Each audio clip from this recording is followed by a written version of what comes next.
Resilient infrastructure is critical for people's well-being, quality of life, and economic prospects, irrespective of where they live. Inadequate and poorly built infrastructure blocks economic and social development. Increasing exposure to earthquakes, floods, and tropical cyclones stresses infrastructure systems. 2/3 of total economic losses in disasters are associated with infrastructure damage. As extreme weather events become more frequent and intense due to climate change, these losses are set to rise.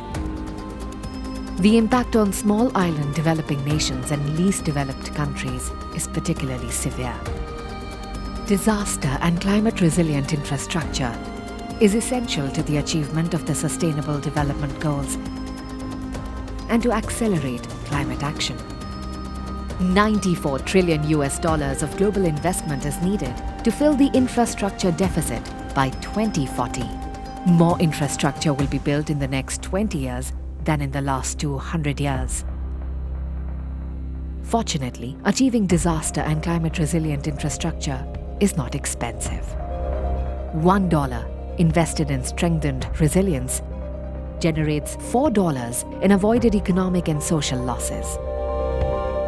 The Coalition for Disaster Resilient Infrastructure is an international partnership that will support countries to build the disaster and climate resilient infrastructure they need.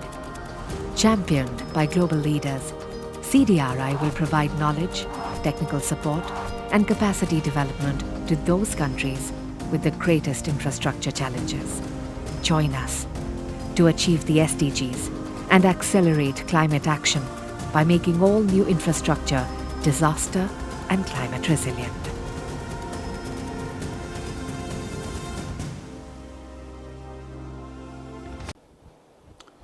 A very warm welcome to the International Conference on Disaster Resilient Infrastructure 2021. My name is Kamal Kishore. I am a member of India's National Disaster Management Authority.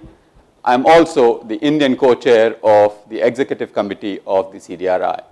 Today, I am honored by the presence of the United Nations Secretary General's Special Representative on Disaster Risk Reduction, Madam Mami Mizutori. Madam Mami Mizutori is a global leader on disaster risk reduction issues. For the last several years, she has been championing the cause of infrastructure resilience, particularly the notion of looking at risk in a systemic way rather than in a disjointed way. And the last year, what the world has gone through in the last 1 year really has proven the currency of her ideas. She has been a core supporter of CDRI. She has not only helped develop its substantive agenda, but used her convening role as Secretary General's Special Representative in bringing together a whole range of stakeholders to come together and work collectively on the issues of resilient infrastructure. SRSG, I am delighted, I am honored, I am privileged to have your company while anchoring the opening ceremony of this third edition of the annual event of CDRI. We worked in the past together and done two annual events before. Those two events were done in person. The pandemic has forced us to do the third edition in a virtual mode. But as they say, in every crisis, there's an opportunity embedded. We've tried to use the virtual mode to enhance the coverage, to enlarge the conversation and reach out to wider range of stakeholders, both in terms of different geographies, but also a multitude of stakeholders. Today, we have more than 2,000 people from over 100 countries participating in this conversation over the next 3 days. There are two parallel but linked events. There is a marketplace on resilient infrastructure. There is a master class on urban infrastructure resilience. Both of those events are also being done virtually, and they are oversubscribed. So it's been a great opportunity to use this new virtual mode to really enhance the conversation. I'm very thankful that you are here with us today to anchor with me the opening ceremony of ICDRI 2021. Over to you, SRSG. Thank you very much, Mr. Kishore, for the introduction and for this opportunity to welcome our partners to this opening ceremony, where 4 premiers from member states of CDRI will deliver their messages. The timing of this conference could not have been better. It falls on the eve tomorrow of the adoption of the Sendai Framework for Disaster Risk Reduction 6 years ago at the 3rd United Nations World Conference on Disaster Risk Reduction.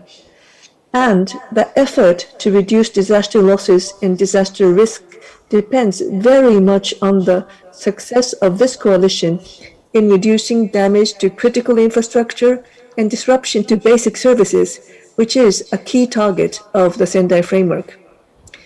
This pandemic did not lead to the physical destruction of critical infrastructure, but there is no doubt that it is asking very serious questions about how fit for purpose our infrastructure system is in an age when a biological hazard led to a public health crisis and quickly became a socio-economic crisis.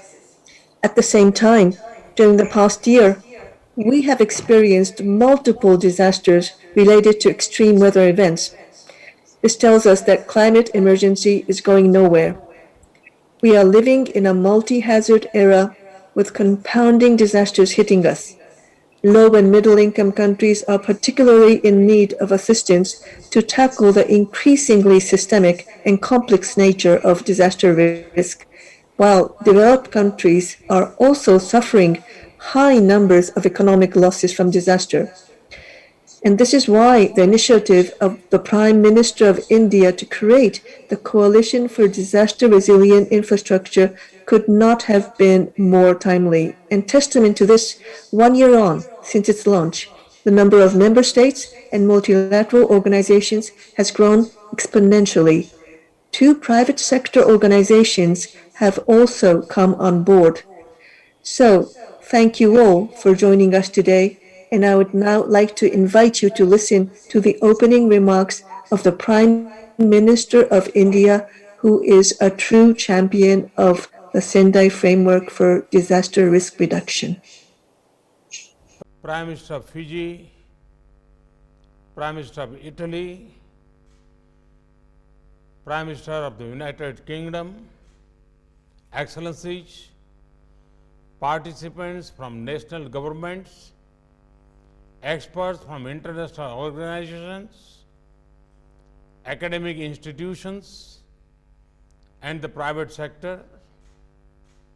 The 3rd edition of the annual conference of the Coalition for Disaster Resilient Infrastructure, or CDRI, is taking place at an unprecedented time.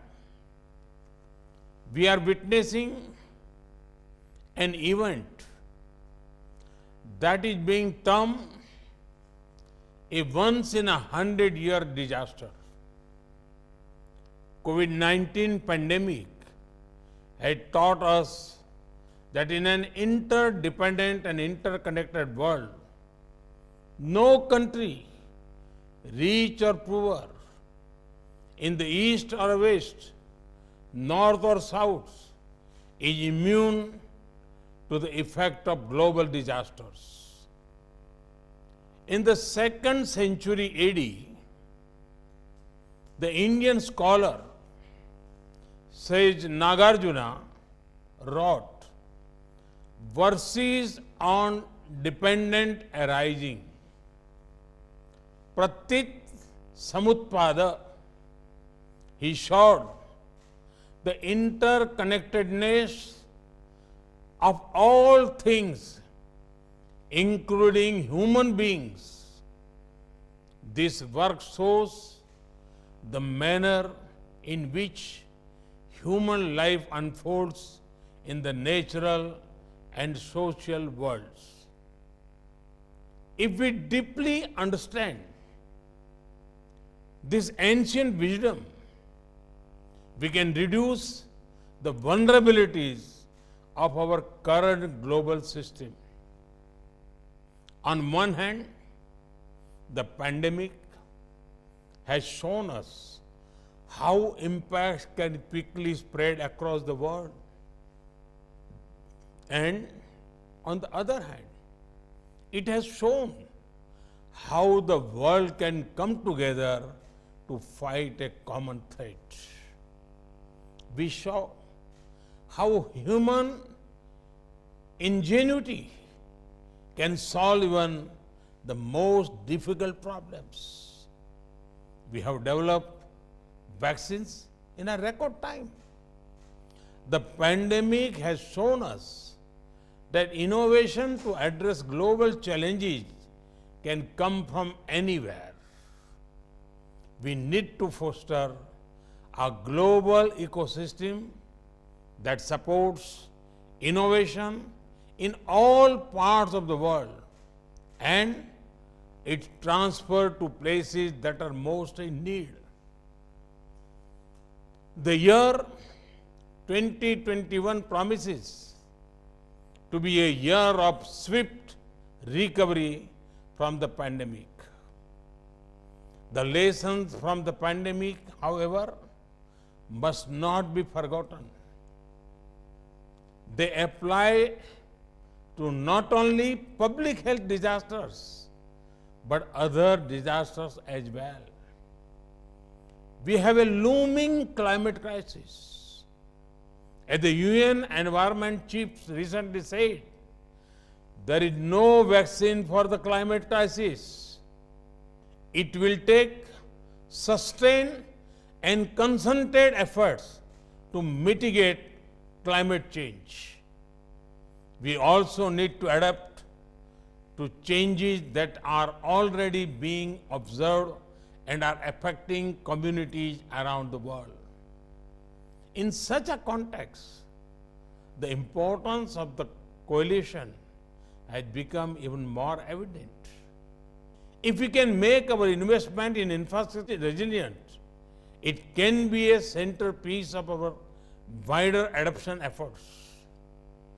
Countries that are making large investment in infrastructure, such as India, must ensure that this is an investment in resilience and not in risk.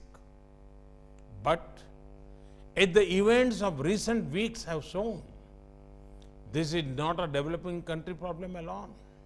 Just last month, the winter storm Uri knocked out around 1/3 of electricity generating capacity in Texas, United States. Almost 3 million people were left without power. Such events can happen anywhere. While the complex causes of the blackout are still being understood, we must learn lessons and preempt such scenarios. Many infrastructure systems, digital infrastructure, shipping lines, aviation networks cover the entire world. Effect of the disaster in one part of the world can quickly spread across the world. Cooperation is a must for ensuring the resilience of the global system. Infrastructure is developed for the long term. If we make it resilient, we will prevent disasters not only for ourselves, but many future generations. When a bridge is lost, a telecom tower falls, power system fails, or when a school is damaged, the loss is not just the direct damage. We should look at losses holistically. Indirect losses due to disruptions to small businesses and interrupted schooling of children may be several times higher. We need the right accounting perspective for a holistic evaluation of the situation. If we make our infrastructure resilient, we will reduce both direct and indirect losses and protect the livelihoods of millions. In CDRIs, formative years, we are grateful to have the leadership of the United Kingdom alongside India. In the year 2021 is a particularly important year. We are approaching the midpoint of the Sustainable Development Goals, the Paris Agreement and Sendai Framework. The expectations from COP26 to be hosted by the UK and Italy later this year are high. This partnership on resilient infrastructure must play its important role in helping meet some of those expectations. In this regard, I would like to share a few key areas that need to be accorded priority. First, CDRI must embody the central promise of the Sustainable Development Goals, that is, leave no one behind. This means that we have to put the concerns of the most vulnerable nations and communities first. In this regard, the small island developing nations that are already experiencing the impact of worsening disaster must have easy access to all the technology, knowledge, and assistance that they consider necessary. We must have the capability and support to adapt global solutions to the local context. Second, we must take stock of the performance of some of the key infrastructure sectors, particularly health infrastructure and the digital infrastructure that played a central role during the pandemic. What are the lessons from these sectors? And how can we make them more resilient for the future? At the national and sub-national level, we have to invest in capabilities for integrated planning, structural design, availability of modern materials, and a large number of skilled personnel in all infrastructure sectors. There is need for research and development in all these areas. Third, in our quest for the resiliency, no technological system should be considered too basic or too advanced. The CDRI must maximize the demonstration effect of the application of technology. In Gujarat, we built India's first hospital with base isolation techniques. Now, base isolators for earthquake safety are manufactured in India itself. In the current context, we have many more opportunities. We must harness the full potential of geospatial technologies, space-based capabilities, data science, artificial intelligence, material science, and combine it with local knowledge to pursue resilience. And finally, the notion of resilient infrastructure must become a mass movement, galvanizing the energies of not just the expert and formal institution, but also communities and particularly the youth. A social demand for resilient infrastructure will go a long way in improving compliance to standards. Investing in public awareness and education is a key aspect of this process. Our education system must enhance the awareness of locally specific hazards and their possible impact on infrastructure. In closing, I would like to say that CDRI has set a challenging and urgent agenda for itself, and it will be expected to demonstrate results very soon. in the next cyclone, in the next flood, in the next earthquake, we must be able to say that our infrastructure systems were better prepared and that we reduce losses. If damages occur, we should be able to restore services quickly and build back better. In our quest for resilience, we are all in the same boat. As the pandemic has reminded us, no one is safe till everyone is safe. We have to ensure that we leave no community, no place, no ecosystem, no economy behind. Just as the fight against the pandemic mobilized the energies of the world's 7 billion people, our quest for resilience must build on the initiative and imagination of each and every individual on this planet. Thank you very much. I would like to thank His Excellency Prime Minister Narendra Modi for his inspiring remarks, for hosting and championing this game-changing initiative, CDRI, and for India's commitment to invest in resilience of infrastructure, not in risk. As the Prime Minister said, the effect of disaster in one part of the world can quickly spread across the planet. International cooperation, therefore, is a must for ensuring disaster resilience across the globe. CDRI, anchored in the Global South, is a perfect vehicle for this. We have just a decade, just 10 years left to deliver on the promise to reduce disaster risk globally. And to change words into action, we need to achieve another important target of the Sendai framework, which is to enhance international cooperation for disaster risk reduction.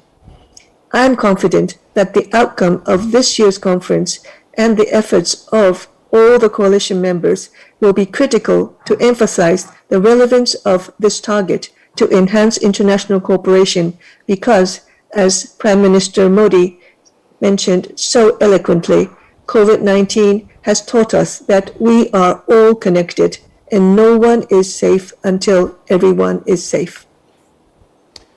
Thank you, SG. I will also pick up on a point that Honourable Prime Minister emphasized. He emphasized the criticality of this year's Conference of Parties, the COP26. We'll be meeting in Glasgow later this year in November after a missed year of COP26 because of the pandemic in 2020. The host of the COP26, the UK and Italy, have set a very ambitious agenda, both on the mitigation side as well as adaptation side. And UK is also co-chair of the Governing Council and the Executive Committee of the Coalition for Disaster Resilient Infrastructure as well.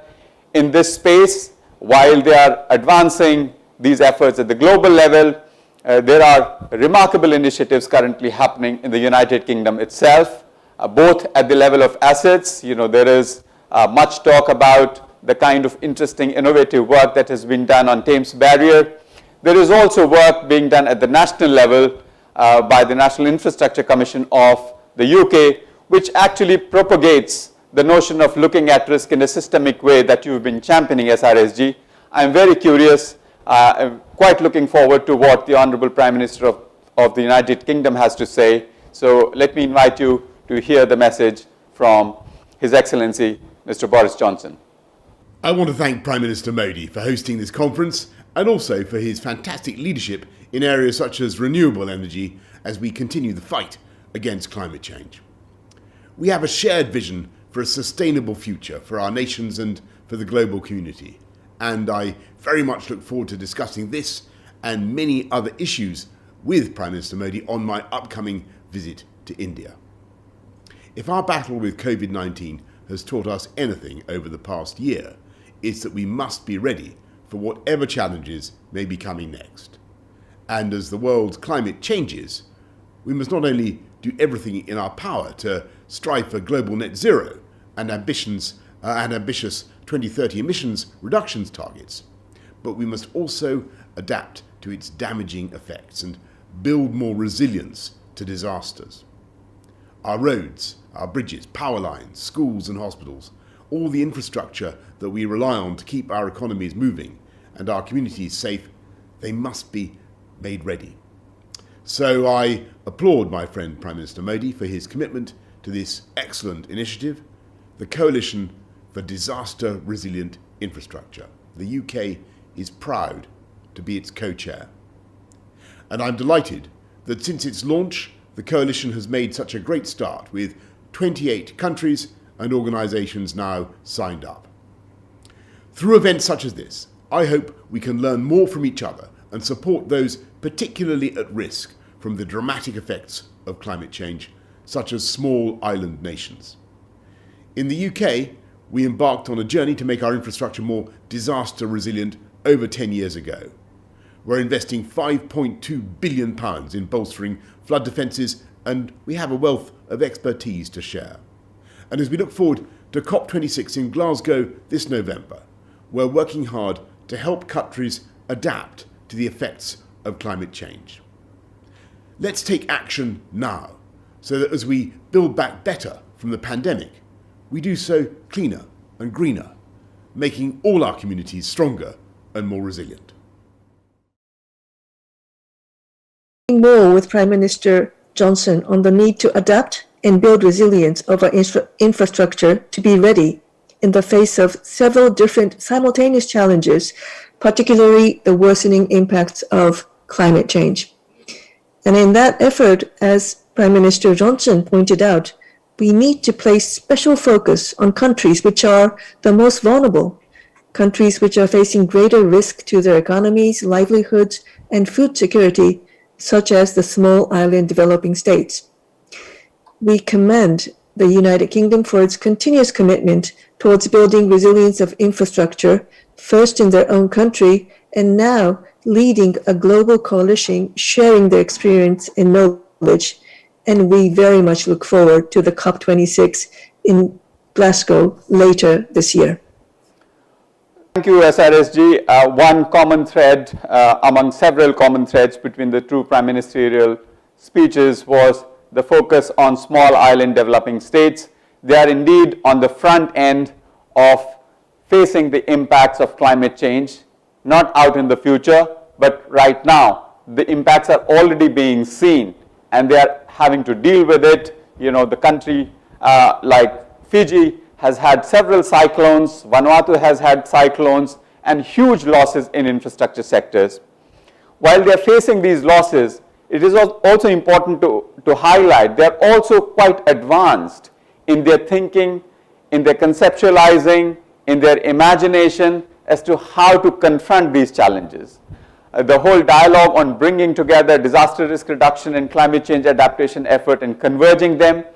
The small island developing states in all regions of the world have been quite advanced in this dialogue. Today, we are very fortunate that in this opening ceremony we have the participation of the Honourable Prime Minister of Fiji. I would like to invite you to hear his remarks. Pulavinaka from Fiji.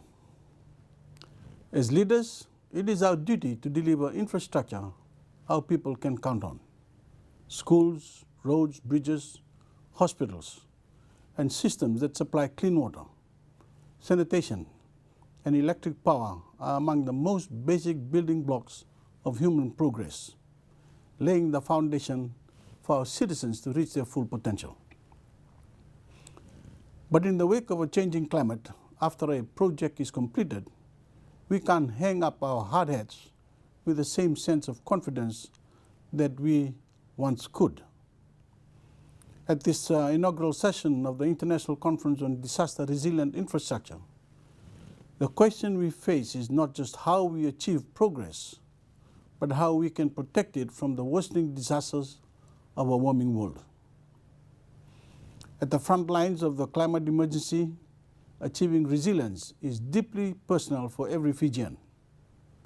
Stronger cyclones, heavier floods, longer droughts, the looming threat of sea level rise, you name it, we have faced it. And we know these impacts will intensify before they ever abate. In 2016, Category 5 supercyclone Winston made landfall in Fiji as the southern hemisphere's strongest ever storm. In 36 hours, the value of 1/3 of our GDP was wiped away. 44 lives were lost. 40,000 homes were damaged or destroyed, and 350 schools were flattened. Amid the rubble, it was painfully obvious what must be done. While we were powerless to single-handedly change the severity of the storms that we faced, we focused on what was within our control, the power of planning. We knew we must summon the will, the resources, and the expertise to build back better. We realized quickly it would not be easy. There are no shortcuts to disaster readiness and resilience. It is a long journey that we make every day with one foot in the present and one foot in the future.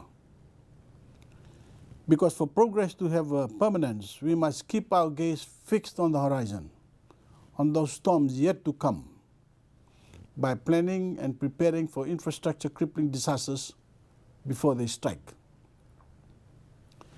Take building a school, for example. Traditionally, a government would simply weigh the cost of constructions against the benefits for students and the community. But extreme and unpredictable weather has forever changed that calculus. Now we are faced with unprecedented considerations about how we build, what we build with, and where we build. We have to ask, will the building codes and plans produce a school that can withstand Category 5 storms on a near yearly basis? Can it double up as an evacuation center for the community? Is the soil dense enough to support the infrastructure despite heavy rains? Are its lines of communication disaster-proof? Is the building site too near to the eroding coastlines or too close to a cliff that could potentially slip? And as the climate keeps changing, more complications will follow. Needless to say, every new question adds dollars and days to the construction process. But as someone who has been to the opening of many cyclone-resilient structures, I can tell you the effort is well worth it. This past December, 32 of the schools that we rebuilt from Winston lay in the path of another Category 5 superstorm, Cyclone Yasa. Every one of them is open today, as are roads, health centers, and other essential infrastructure that we build back to better, more resilient standards. Meanwhile, our rapidly strengthening disaster readiness has led Fiji to become the first nation to achieve Target E of the Sendai framework. Our early warning systems played a huge role in shepherding Fijians to safety and avoiding the same catastrophic loss of life we saw from tropical cyclone Winston. We owe that success to the whole of government effort we've marshaled to build resilience. We mainstreamed adaptation into our national planning, ingraining climate-centric thinking across all aspects of government decision-making. We have developed a national adaptation plan, and we have a groundbreaking climate change bill in the works that mandates that government agency reports on how disaster risks affects its infrastructure assets.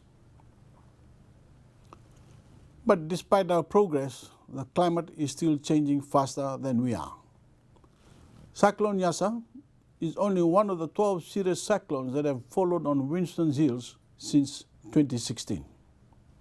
Rising seas have put more than 40 Fijian communities in need of relocation to higher ground, and the banks of our 45 major rivers are breaking under the strain of torrential rains.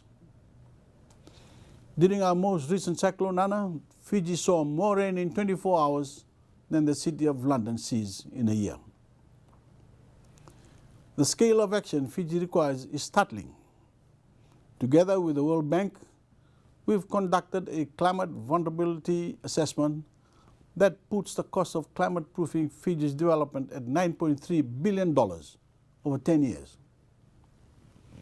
A daunting figure for a nation of our size. But we know the costs of inaction are far, far higher. When a bridge is washed away by a surging river, you lose more than the cost of that investment. There are communities that relied on that connection. People who travel that bridge for work or to reach essential services are now cut off and cast to the margins of society, creating compounding costs that we can never hope to calculate and must do everything in our power to avoid. It is past time that the global financial system shares that recognition. Right now, development finance is still being allocated as if the world is still at pre-industrial temperatures. Finance is not available, nor is it accessible to climate-vulnerable countries at the scale we so desperately need. That gap is wider than ever today, as tourism-driven economies like Fiji's have been decimated by the COVID-19 pandemic. I want to thank my friend Prime Minister Modi for India's leadership to ensure nations recover together from the COVID-19 pandemic. Our efforts to strengthen disaster resilience depend on it.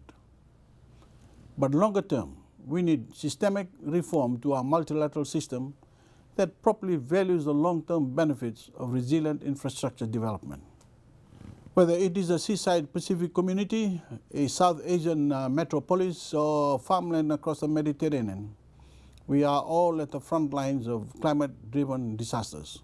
And we all stand our best chance at building resilient infrastructure by working together, learning together, and acting in unison.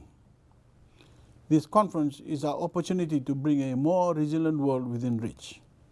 And we owe it to the people and to each other to meet this challenge with the urgency, the resources, and the ingenuity it demands. Thank you. Thank you, Honourable Prime Minister. You really made the issues faced by SIDS come alive for me. I will never forget the line you said, "We can't hang up our hats after a project is completed like we once used to." You made a passionate case for finance, for capabilities, for long-term integrated planning. You highlighted the challenges, but you also showed a ray of hope. The example that you cited of how schools were built to better standards after Cyclone Winston, and the investment that was made paid for itself when Cyclone Yasa happened more recently, and those 32 schools were still operational. A very clear case for how investment in resilience makes perfect business sense as well. So that was a very compelling case, and I take that message, and I think this is something that we will have to work together with UNDRR, or within the framework of CDRI with other partner countries as well. SRSG. It is indeed true, isn't it, Kamal? Small island developing states face a unique set of development and environmental challenges. It is an existential risk. And in his address, the Honourable Prime Minister of Fiji shared another very important message that I would like to highlight. It is the need to utilize the power of planning and understand the importance of preparedness and prevention.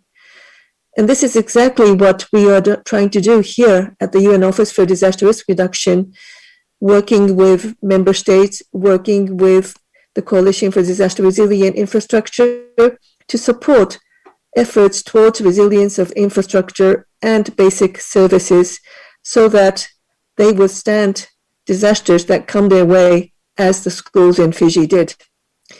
It is crucial in this regard, again, as the Prime Minister mentioned, to ensure that there is accelerated financing for disaster risk reduction. Losses from disasters are a systemic financial risk not only for the SIDS nations, but also for the most economically developed nations.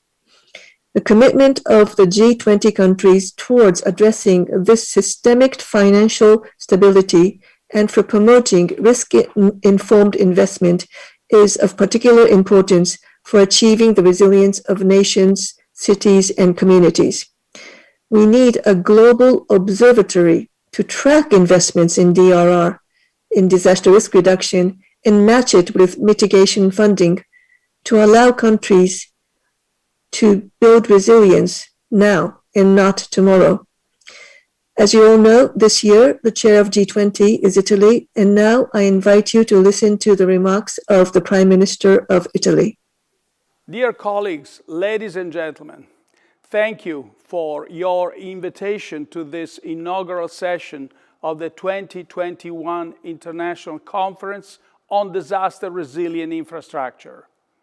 Italy believes that international cooperation is the only effective way to address global challenges such as the COVID-19 pandemic and climate change. This conviction underpins our multilateral commitments in 2021. The presidency of the G20, the Global Health Summit, the co-presidency of the COP26 alongside the United Kingdom. The three pillars of our G20 presidency are people, planet, and prosperity. We count on a strong support from India and the other countries in the Indo-Pacific region to foster these objectives. The pursuit of social and environmental sustainability is essential for the development of a safer and more prosperous world. This is why Italy has decided to be a founding member of the Coalition for Disaster Resilient Infrastructure. Italy's landscapes are famous for their beauty, but they're also fragile.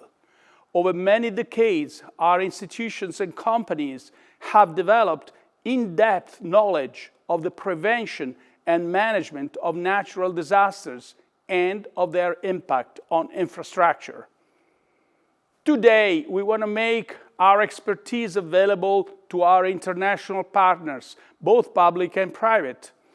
Italy's G20 presidency is ready to play a key role in this sector and has established an infrastructure working group that will advise on how to secure the provision of inclusive, sustainable, and resilient infrastructure for all. I'm confident that your discussions today will contribute to our common endeavor, and I wish you every success for your work. Thank you.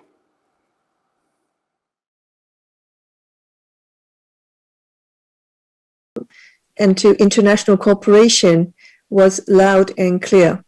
And as Italy has been a champion for disaster risk reduction and prevention for decades, I am now hopeful for the future, seeing that so many prominent world leaders are joining us today at this year's International Conference for Disaster Resilient Infrastructure, expressing their readiness, showing their commitment to work towards infrastructure resilience. And I must say that this is not an easy endeavor. It will require long-term planning, political commitment, and dedicated funding. There is no time for postponing. Now is the time when we need to address the pressing challenges. What are they? We need to strengthen disaster risk governance. We need to work with all relevant parties and improve our coordination among all and at different levels.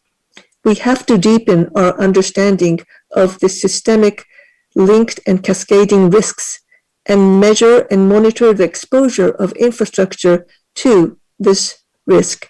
And in this regard, facilitate the collection of risk data is very important.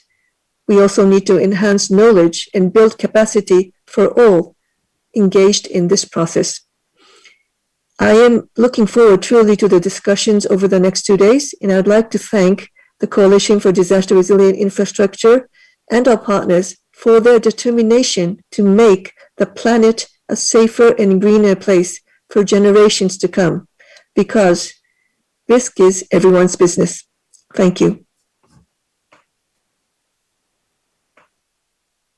Thank you for your presence in this opening ceremony.